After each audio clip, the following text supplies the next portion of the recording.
You're tuned in to Northeast Kansas's #1 source for high school highlights. Kansas Prep Zone. Sponsored by The Pennant. And it starts now. Hello, Kansas Prep Zone fans. Welcome to Week 5 of the 2022 high school football season.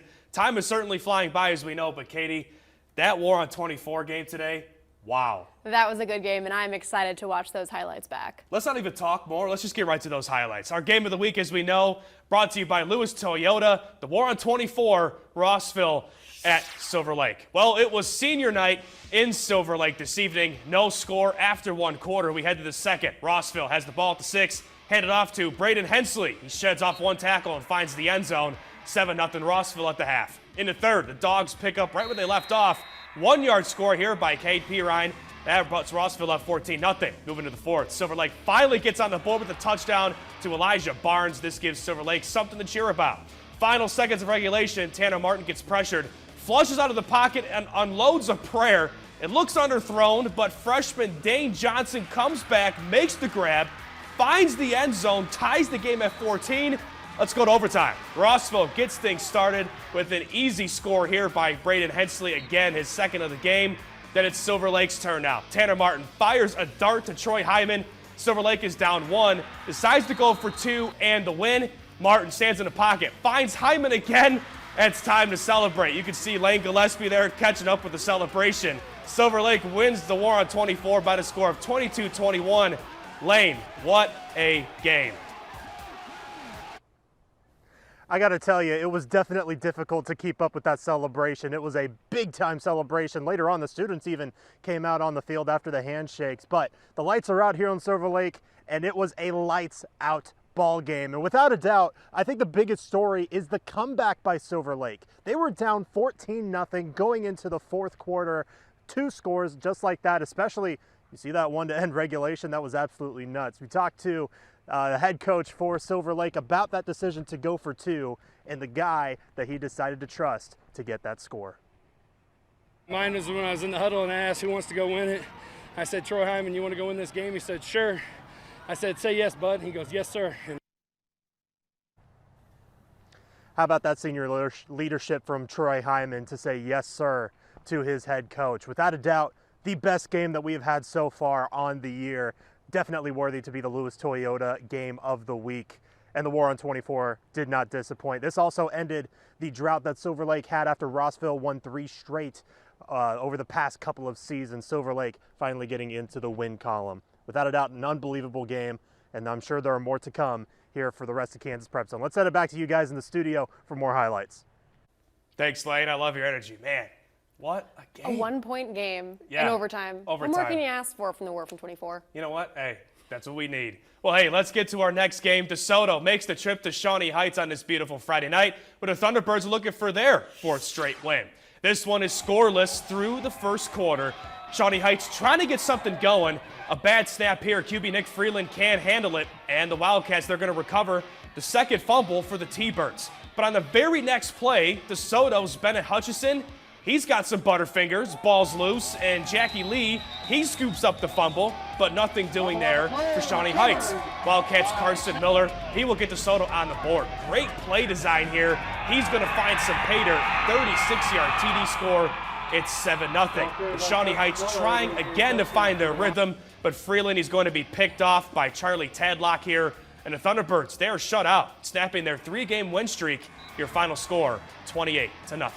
Now we are going to head over to Wamego, who was back home for the first time since week 1. Raiders were hosting Coffeyville tonight. Both teams come into this one 4-0 on the season. Wamego gets on the board first here. It's 4th and 1, but they wanted all the marbles. Landon Maycor takes a handoff and runs it 7 yards straight into the end zone. Raiders up 7-0. Now into the second quarter, Colin Donahue fakes to the left and sends a bomb to Chase Cottom, who takes that all the way 70 yards to the house. Raiders are up 14, and the whole team on the sideline is going crazy for their guy. Wamego, they're going to add 2 more field goals to close out the first half at 20-0, and they take this one 34-6. Wamego still undefeated. Now undefeated Hayden took a trip to Perry-LeCompton tonight. Here's the junior cause leading Perry-LeCompton onto the field. The Wildcats, they're ranked 2nd in Class 3A right now, and they're looking to remain perfect on the season. They get started with the scoring first after an opening drive that chewed up more than 7 minutes. Capped off with a 1-yard plunge by J.C. Cummings. 2-point conversion makes it 8-0. Wildcat student section loving that. Perry LeCompton QB gunner ball. He connects with Cale Gorski on this nice 30-yard reception in the first quarter. And that, of course, gives the Caw student section something to cheer about on construction worker theme night. But the Caws just couldn't get it going on offense in the first half. Hayden proceeds to get a second quarter touchdown on that slick pass from QB Jet Wallmeyer to Treyton Tetwan, making it 16-0 Wildcats. Junior Caw cheerleaders got on the act. Later in the second quarter, Hayden's Jacob Padilla picks off a pass by Gunnar Ball and makes a nice return. J.C. Cummings then punches in a 1-yard run, putting up Hayden 22-0 at the half. The Wildcats go on to win the game 44-28, remaining undefeated on the season at 5-0. Perry Compton 1-4. Now we've come to our first break in the show, and we still have 4 more games, much more to cover. But first, Caw band, let's hear it.